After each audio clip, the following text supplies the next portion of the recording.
Announcer. Over 128 combat engagements in the past day. The Russian army continues to exert intense pressure in the Kostiantynivka and Pokrovsk directions. There, our defenders repelled a total of 46 assaults. Attacks also continue in the Huliaipol direction. Just yesterday, 21 enemy attempts to advance were officially documented and recorded. The enemy set a new negative record for the total number of heavy weaponry deployed in the field. Over the past day, more than 9,000 kamikaze drones were launched and 322 guided aerial bombs were dropped. In response, Ukrainian aviation and artillery struck a command and observation post and 3 areas where enemy personnel were concentrated. Announcer, to find out about the situation in the Kharkiv region, particularly in the Vovchansk area, I will speak with Serhiy Lavrentiev, UAV operator of the Reconnaissance Strike Unmanned Automated Complexes Punishing Shadow from the 4-Post Brigade. Mr. Serhiy, welcome. Glory to Ukraine. Serhiy Lavrentiev. Greetings. Thank you for the invitation. I want to wish good health to the news team as well as to all the viewers of the channel. Announcer. We also sincerely wish you very good health. And I would like to address our esteemed viewers. You can see a QR code on your screens. This traditionally means that we are collecting donations for our defenders. Please join this fundraising effort. Mr. Serhiy, tell us what exactly you are raising funds for. Serhiy Lavrentiev.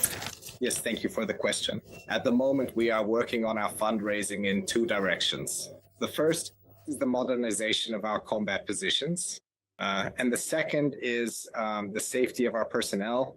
This includes off-road buggies, ATVs, and advanced NLAW systems, which provide safer logistics as well as interceptor drones for more effective completion of our tasks. Announcer. Dear viewers, please join this fundraising effort. Once again, I emphasize that there is a QR code on your screens. Please note there is also a card number. Everything is arranged for your convenience so that you can easily make a donation and support the 4-Post Brigade. As you heard from Mr. Serhiy, they are currently raising funds for buggies, NLRW systems, and ground robotic complexes. These are the things needed for logistics and interceptor drones. You know very well what these drones are and how much they help save the lives of our defenders. So please, my dear viewers, I kindly ask each of you to join this important fundraiser today and support our brave defenders with your donations. Please remember, there is no such thing as a donation that is too small. Every hryvnia you spend matters. Announcer. Mr. Serhiy, please tell me what the operational situation is in the Volchansky direction in your area of responsibility. Sergei. Lavrentiev. The short answer will be quite complex and dynamic. If I were to answer in more detail, I want to say that the Volchansk direction has always played the role of a testing ground where various new tactics and new technologies were constantly tried out. We were among the first to witness assaults on motorcycles. We were also among the first to see the mass use of drones. In 2014, these were drones on fiber optics, and last year we began to witness the emergence of infiltration assault tactics. I can provide a much more detailed explanation and elaborate further in the next questions. In addition, the enemy is constantly probing and testing our most vulnerable and challenging defensive positions.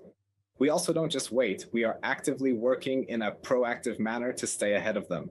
Right now, my unit, the Punishing Shadow Hackers, #PunishingShadow, is currently working hard on constructing a highly effective drone shield, specifically over in the Vovchansk direction, and behind us are Chuhuiv and Kharkiv.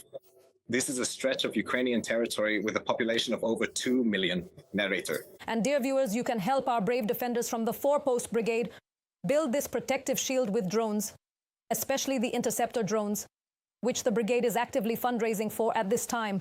And right now, the brigade is also raising funds for ground robotic systems and buggies, things that help with logistics. Please, dear viewers, I want to emphasize once again that the fundraising is ongoing. There is both a QR code and a card number on your screens. Please join in. Every hryvnia you contribute matters because it supports our defenders. Announcer, Mr. Serhiy, the 4-Post Brigade announced a few days ago that the Russians are trying to bypass the defenses of Vovchansk. So how is the enemy acting now? What are his tactics? Sergei. Lavrentiev, the enemy does not sleep. The enemy is constantly testing our weak spots, and when he finds them, he starts hitting them more precisely. We've noticed one of the changes over the past year. Previously, we saw and heard about the so-called meat assaults. They still happen, but the tactics have changed. If before these were frontal assaults, when a large number of people would come right up to our position, then Now, the enemy has changed tactics. They utilize small tactical groups, typically consisting of 20 to 40 personnel, whose primary task is to reach the area halfway between their position and ours, and create a safe, secure location for themselves to establish fortified positions underground. Once they have gathered enough personnel at that site, they then initiate their assault against our position. But the significant disadvantage of this tactic is that 90% of the people from the enemy side fail to even reach that safe location. We have continuous 24/7 aerial drone monitoring. We see these groups of people and effectively neutralize and destroy them before they ever reach the safe location. We want to emphasize that on average, out of 40 people, only 2 to 4 successfully manage to reach the middle area. Since the enemy needs time to gather a certain number of people, we can accurately identify and pinpoint this safe location before the assault even begins. Narrator. Mr. Serhiy, is the enemy currently using heavy equipment for their attacks? Serhiy Lavrentiev? Absolutely. Well, to give a short answer again, yes, the enemy is using the full range of equipment they have to the maximum. We constantly see airstrikes, KABs, super KABs, artillery, heavy mortars, and of course drones. At the moment, drones, well, this is a drone war. This is probably 70% of the combat engagements we see from both sides. Fortunately for us, we have become a leading nation globally when it comes to the development of advanced drone technology, and as a result, we are now able to actively provide comprehensive protection for the strategic Vovchansk sector. Dear viewers, once again, I want to address you and remind you that we are still raising funds for the 4-Post Brigade. You heard from Mr. Serhiy that the Russians now have a tactic of sending small groups, 90% of whom do not reach their designated destination. And dear viewers, you can make it so that not even 100, but 100% of the Russians who want to advance, who are pushing onto our land, don't make it. Please support the 4-Post Brigade with your donations. They are fighting in the Vovchansk direction and are stopping these small groups, large groups. In general, they are preventing the occupiers from moving further into the Kharkiv region. Please join the fundraiser. Let me remind you once again, there is both a QR code and a card number on your screens. Remember, there is no such thing as a small donation. Let it be a small amount, whatever is comfortable for you.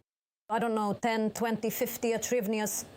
If someone can give more, 500, 1,000, 2,000, please do. But I ask everyone who is watching us right now to please join this fundraiser and support our brave defenders. Because our mission here in the rear, our vital task, is always to support those on the front line. And right now, dear viewers, you can truly do this. Please join in with us today. Mr. Serhiy, can you tell us what Vovchansk looks like now? Just how destroyed is this city? No, not very. Unfortunately, Vovchansk really is a destroyed city.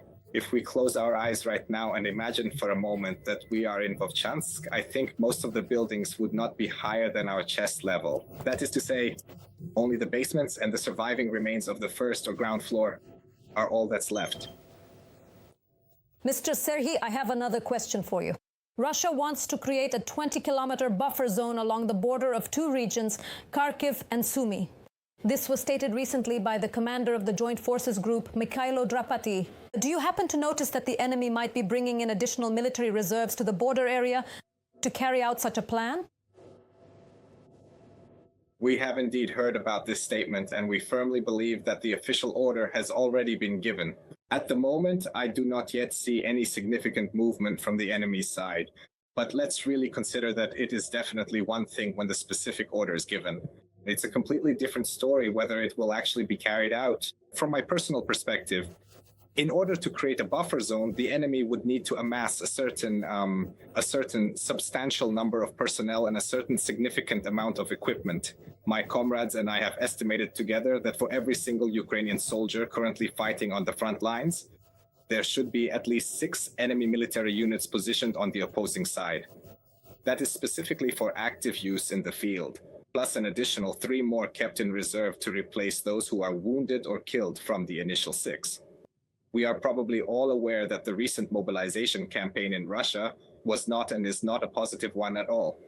According to the latest opinion polls, almost 70% of Russians believe that this war should finally be ended. At this point, they do not understand the reason for this war, and it is also incredibly difficult for the enemy to track down this mobilization resource.